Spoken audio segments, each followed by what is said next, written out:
Alright, in this video I want to speak on the topic of online sextortion and sexual blackmail as a victim's guide. Who am I?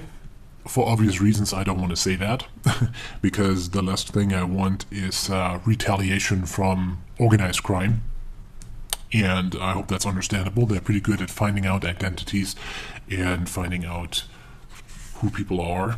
And last thing is I want that they are on my ass for making this video.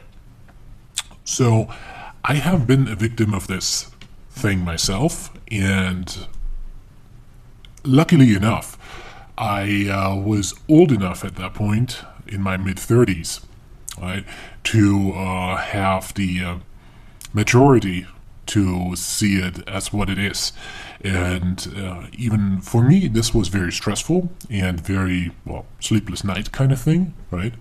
But I got over it, and I just wanted to share my grander view on this whole thing that might affect you.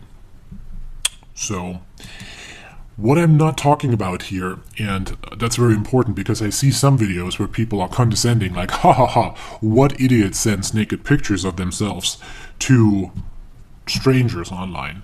Who's doing that? I don't want to be moral or condescending or anything like that on this topic, because these people who are condescending, they either don't understand human nature, or they have just not met their match online when it comes to a predator. And I'd say pretty much everybody can be affected by that situation, starting really at the age of 11, 12, going all the way up to 70 plus. And from a newspaper article, I don't know how true it is, it affects mostly men. So, because women and girls are mostly blackmailed for more material, more videos, more pictures, while men are just outright blackmailed for money. And therefore, it only makes sense that males are more affected by this. So, what I'm not trying to talk about here is how to avoid getting into a situation like that, because you might already be in it. And that's why you're watching that video. And all these videos, you're like, you should never send pictures. Yeah, I understand. You should never go on a webcam naked with a straight... I get it. But it does happen. Probably hundreds of thousands of times a day. So, the first thing you must understand about this is you are the victim of a serious crime. And none of that is your fault. So, no matter what the blackmailer on the other end says, or what they try to make it sound like it's your fault that you're wasting their time, or even, they might even go out there and saying that masturbating on camera is a crime. No, it's not.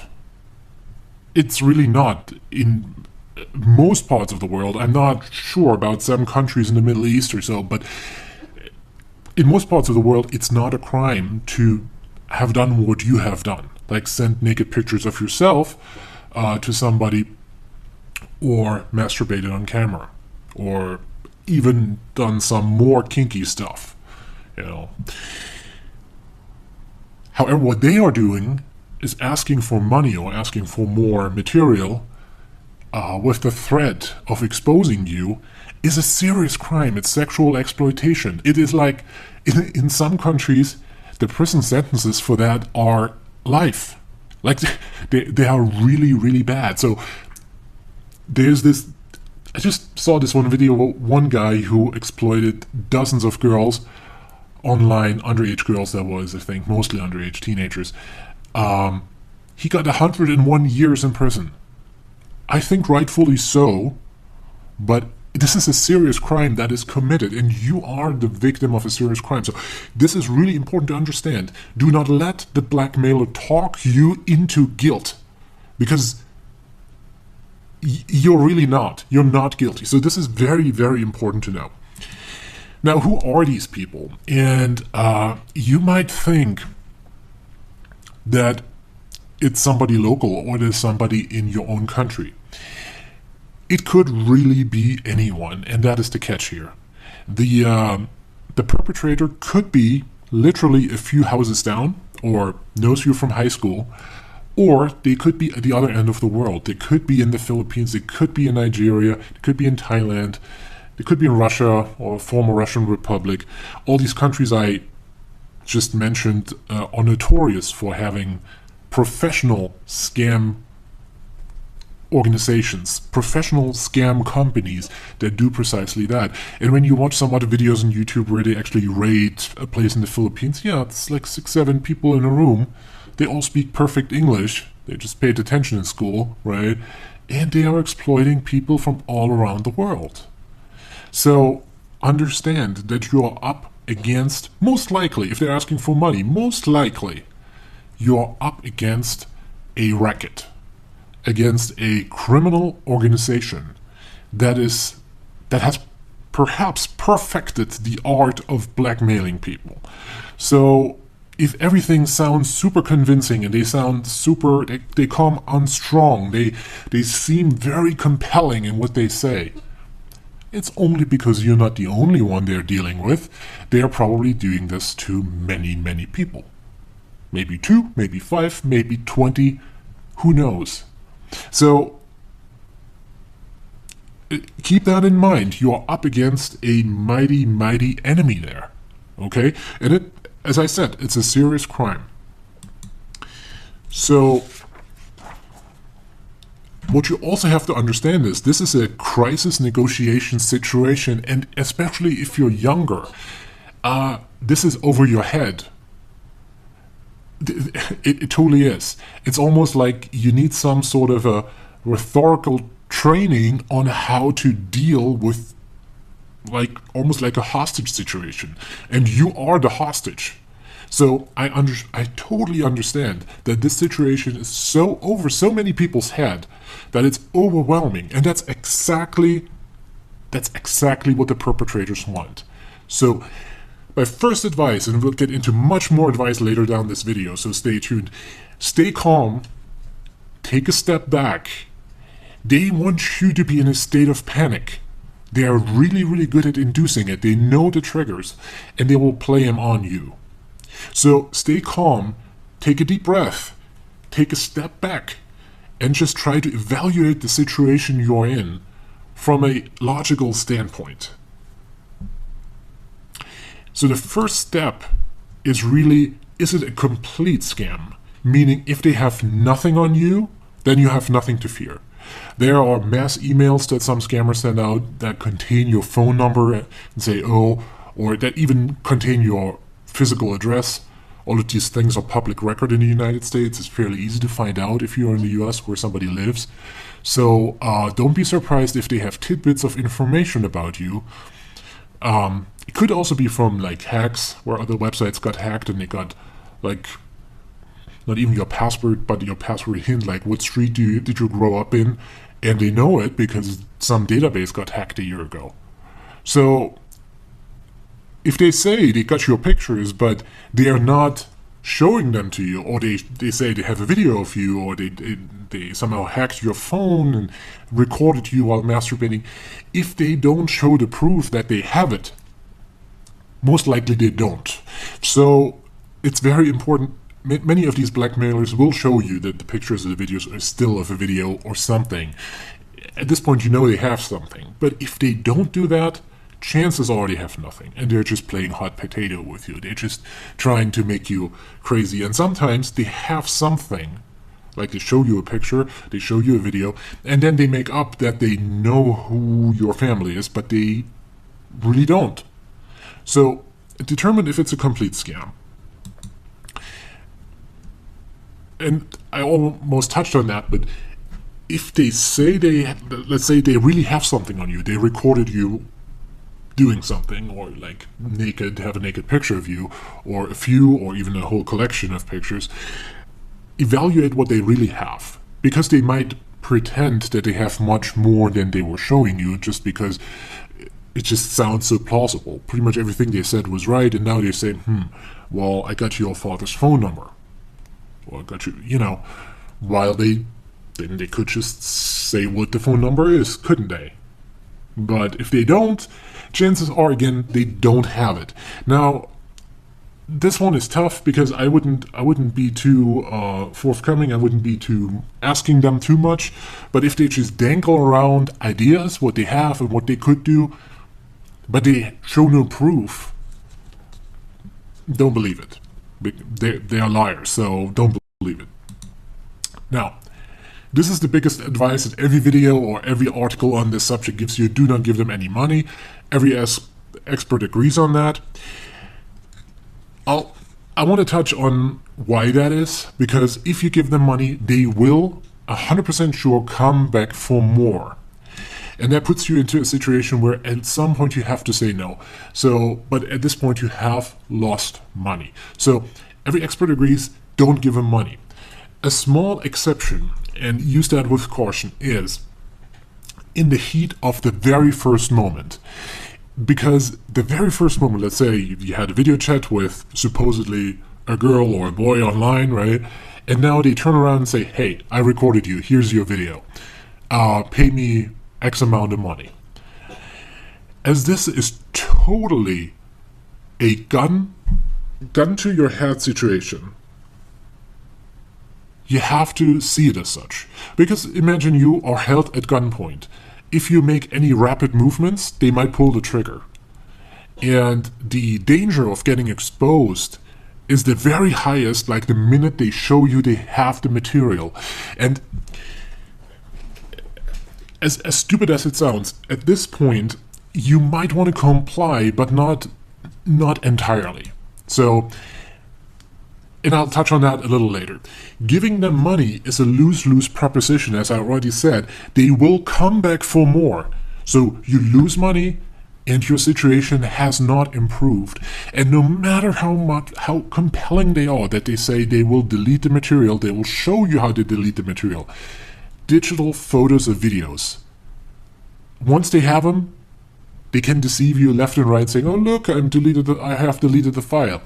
It means nothing. It means simply nothing. So do not believe that. Do not send money, even if they swear on the heavens and the sun and the stars that they will delete your material if you send them money. Don't do it. Small exception, as I touched on before. Let's evaluate the situation from their standpoint for a moment, just so you get more perspective on where they are coming from. In most cases, they only want one thing, and that is your money. Except for when most likely younger girls get exploited by men, they want more pictures. But that's under 5% of the cases, perhaps, according to this news article that I read. I'm not sure how precise I was. But they want your money. And once they expose you, once they go all out with your information and your pictures and send them like what they threatened to do, they lost all leverage because they understand that now it's over. Because how will they threaten you with more? Even if they do some sort of a release just parts of it and put it on a Twitter account or put it on a website and say, listen, this is here now, pay me some to remove that. Or as soon as they publish something, or as soon as they go all out and inform people, friends, family, whatever, they lost all leverage over you, and they understand that. So the only thing that really makes them money is your fear of exposure. It's not the exposure itself. The exposure itself is a lose-lose proposition for them.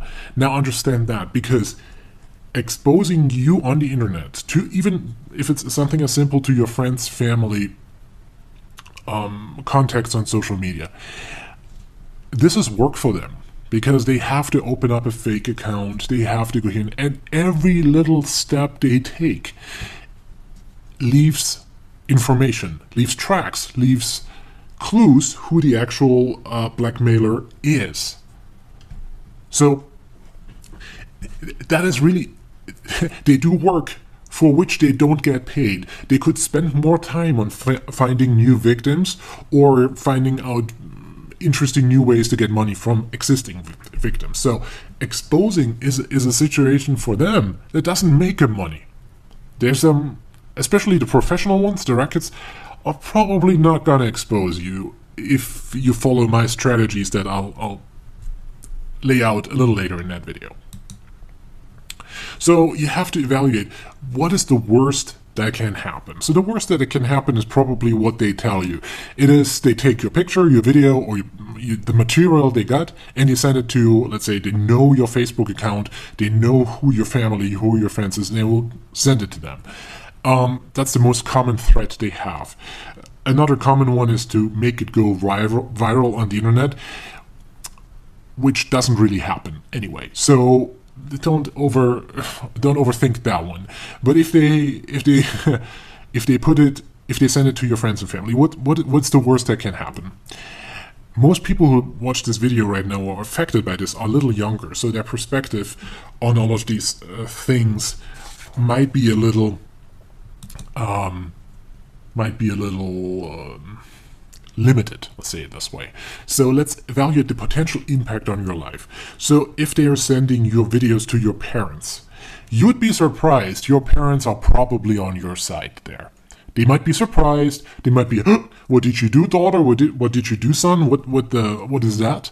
They might be a little, the initials, and then at this point, you're more or less forced to tell them anyway what happened.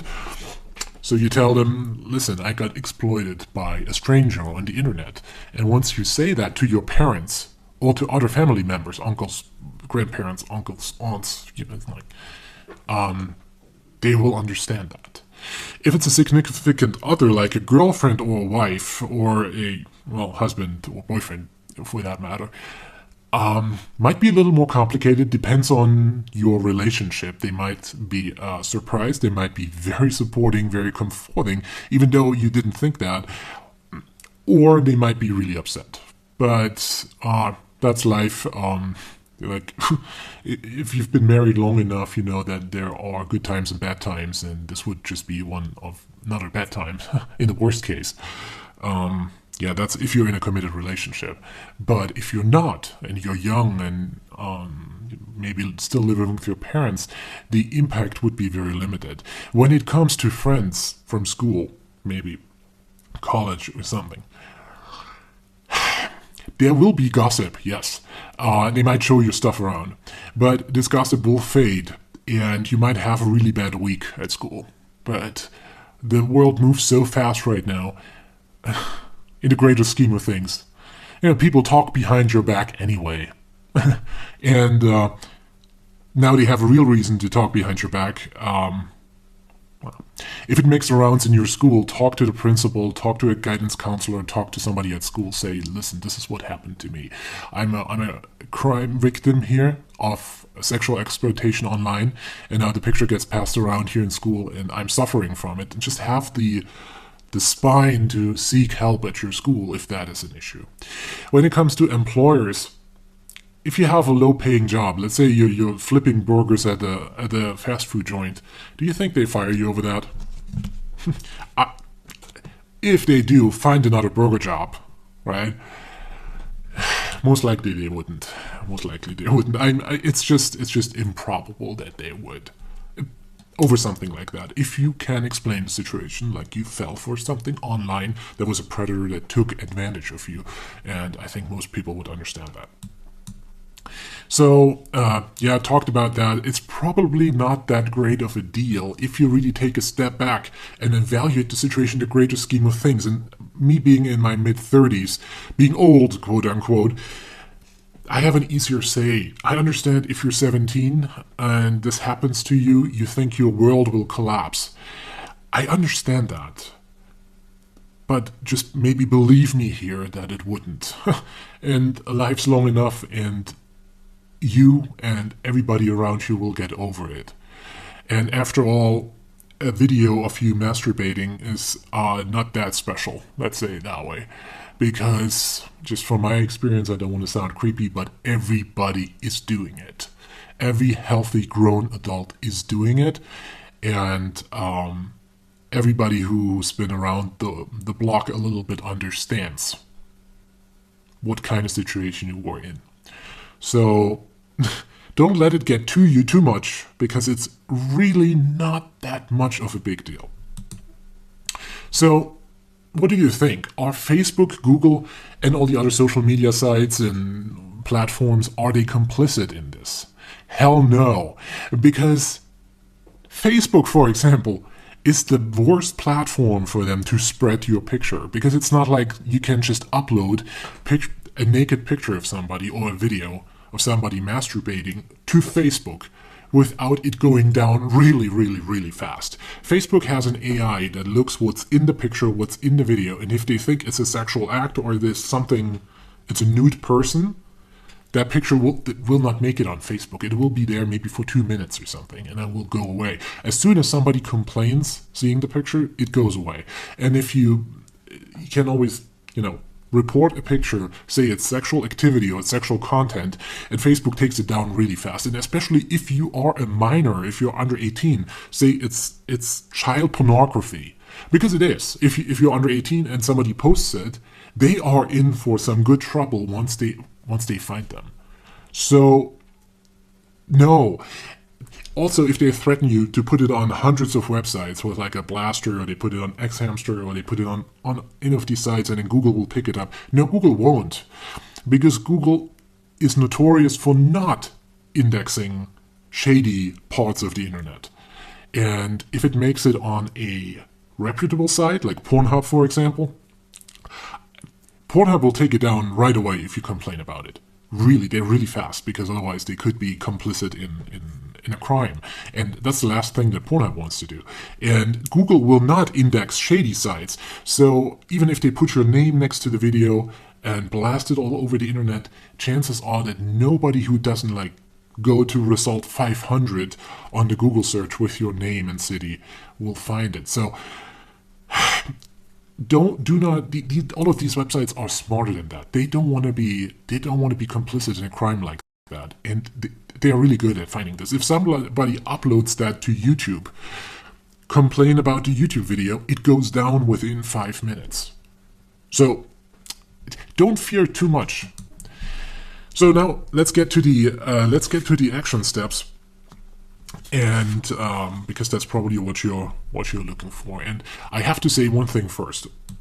Suicide is not an option, and I don't mean this as a joke, because there are 2 or 3 videos on YouTube where they talk about that actually people, younger people most of the time, and one guy was as old as 21, took their lives over this, because it just grew over their heads so much. So please, I already tried to explain how it is not such a big thing, and maybe even if you don't believe me at hearing it for the first time, think about it again, right?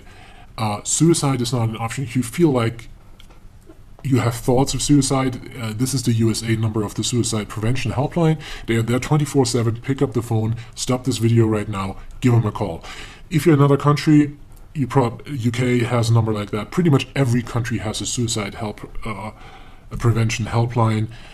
Give them a call right now. Okay? So suicide is not an option. Not over this, please. The greater scheme of things does not warrant suicide in this case. Even if you don't believe me right now, then seek help, seek counseling. Now, again, do not give them any money. I only explained that in this one particular situation, like when you're more or less at gunpoint right the first minute, so to speak, maybe try to negotiate them to the lowest amount possible and pay. But other than that, do not give them any money. No matter what amount it is, it will not go away. The situation will not go away by paying them money. You'll only lose money, and they'll ask for more. 100% guaranteed. 100% guaranteed. But while still chatting with them, so if you're still in contact with a blackmailer, here are my action steps. Stall them. Grayball them. In case you don't know what grayballing is, if you Google it, you find something about Uber using grayballing on authorities, because it's a very effective technique. Grayballing basically means trying to avoid them by deflecting, by being uninteresting, by just saying things that don't really answer their questions, that don't play into their narrative.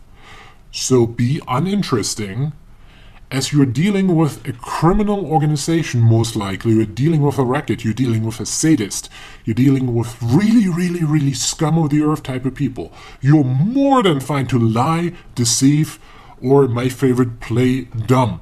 Because it takes them in a situation where they have to over-explain themselves and where it puts them in a defensive situation if you just somehow don't understand them right and make mistakes.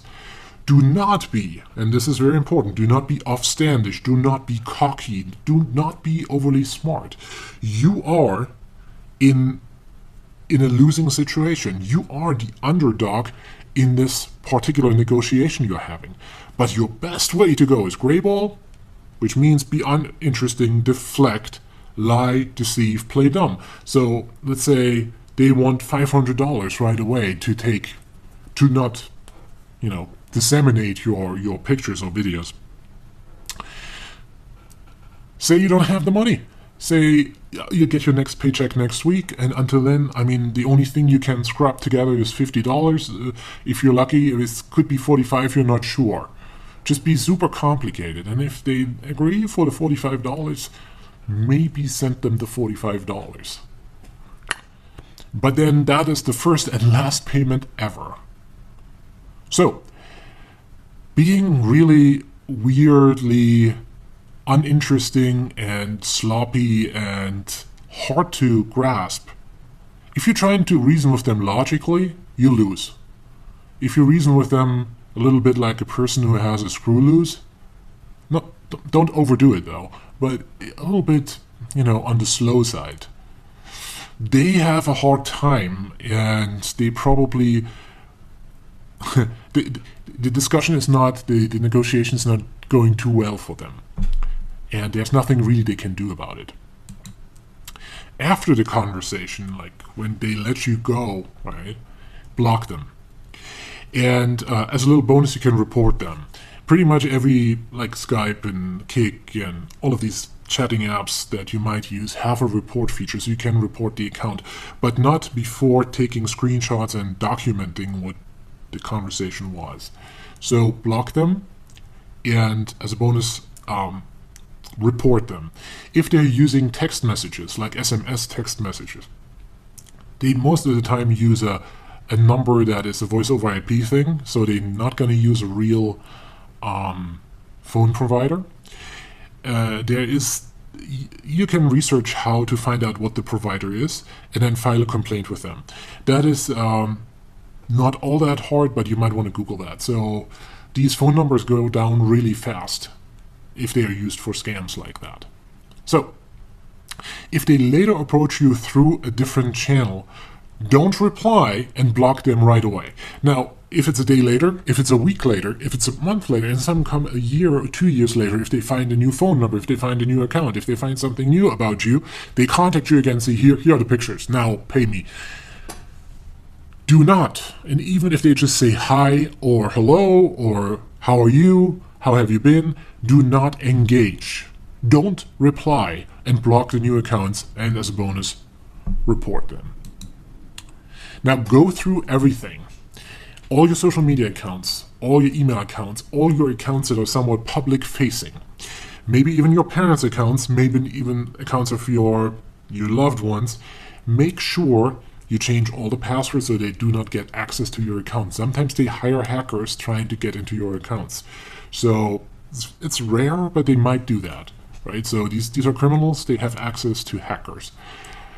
So secure all your accounts, use long, complicated passwords for all, set up two-factor authentication for your accounts. Set the privacy settings in your accounts to the highest possible. On Facebook, that's a little bit complicated these days, but there are tutorials online, a 6-7 step thing you do with your Facebook account, so it basically blocks off everything. They might already have your friends list, they might already have that, but close up your account, well, close it all together if you don't need it, or set the privacy standards so high that the account is barely visible. So that's one thing you can definitely do and you should do right away to secure that.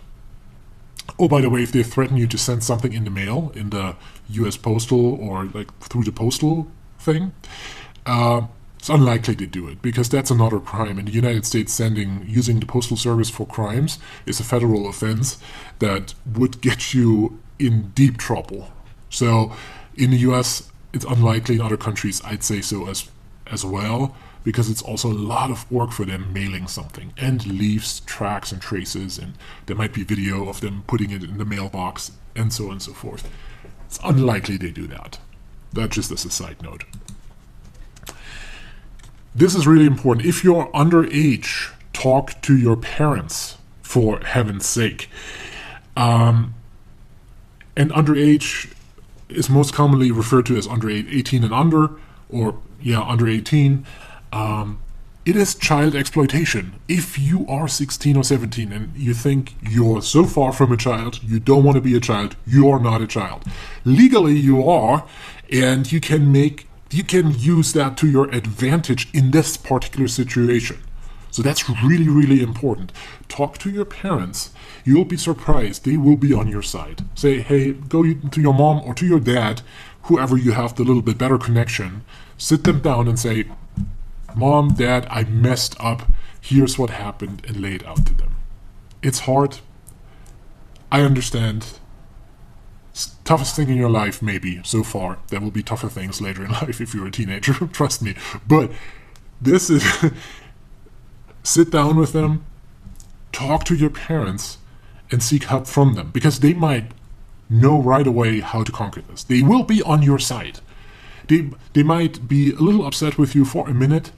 Most parents wouldn't even be upset with you for a minute. So go to your parents, tell them. The other big question is talk to law enforcement. It goes for everybody.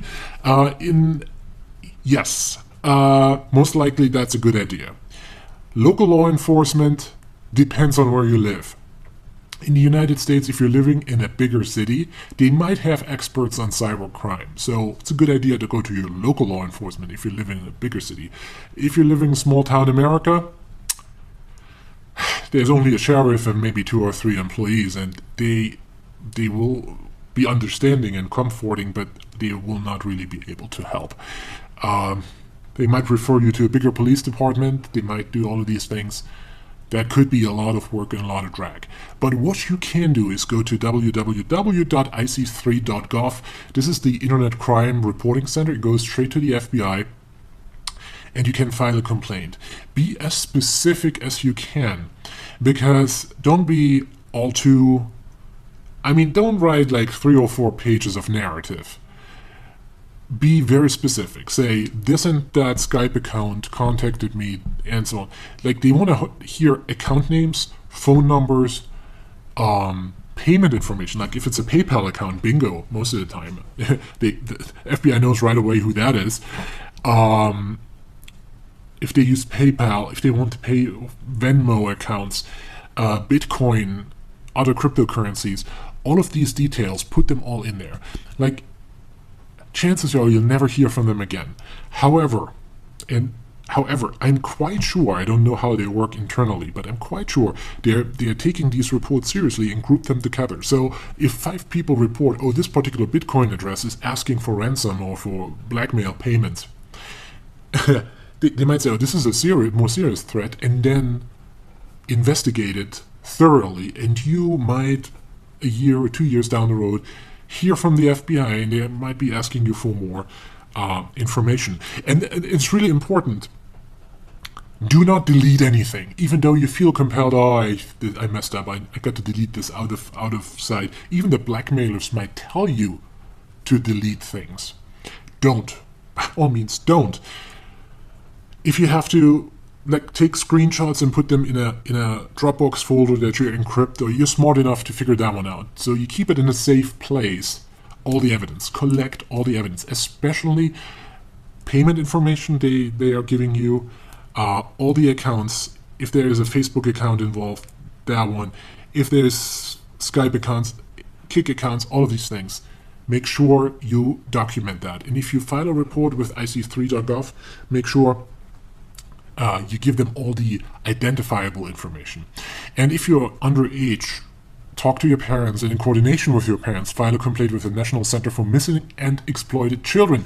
You can also do that on ic3.gov. Because these people, on top of the whole FBI thing, will take this even to the next level. Law enforcement is strong in the United States. And in many other countries around the world, same thing.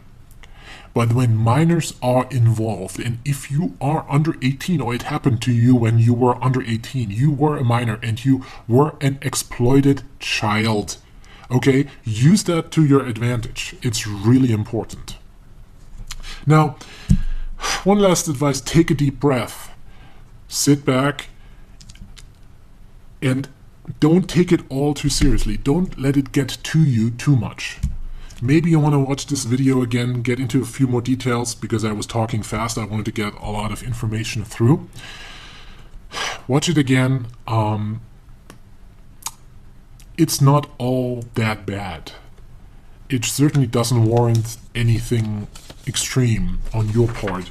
And even if you're getting exposed by these people, it will be a situation that you can fix. And sometimes in life, if it gets really harsh in life, you see who your real friends are and who totally stand by you if they happen to see a video or a picture of you naked. You see exactly who the people are who will be on your side and who the people would be who ridicule you. But as I outlined, the chances of exposure are fairly low if you follow my advice. And if push comes to shove, it's probably not as bad as you think. And that being said, well, thank you for watching the video.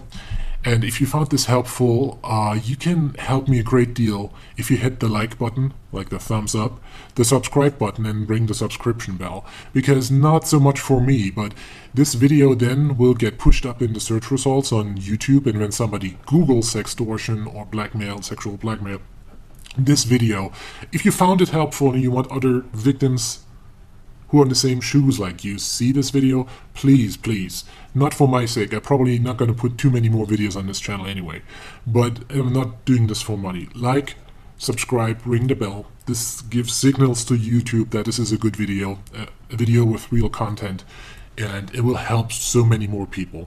And if you like, you can, and you can afford it, buy me a beer. I put some cryptocurrency addresses underneath the video for anonymity reasons, because nobody, I don't, as I said, the last thing I want is retaliation from organized crime. Buy me a beer, again, as this affects minors. If you're underage, of course, don't buy me a beer. But if you feel inclined, buy me a non-alcoholic beverage of your choice. You'll never meet me in life anyway, but I so appreciate a small donation if you do that. Thank you so much, and have a good night.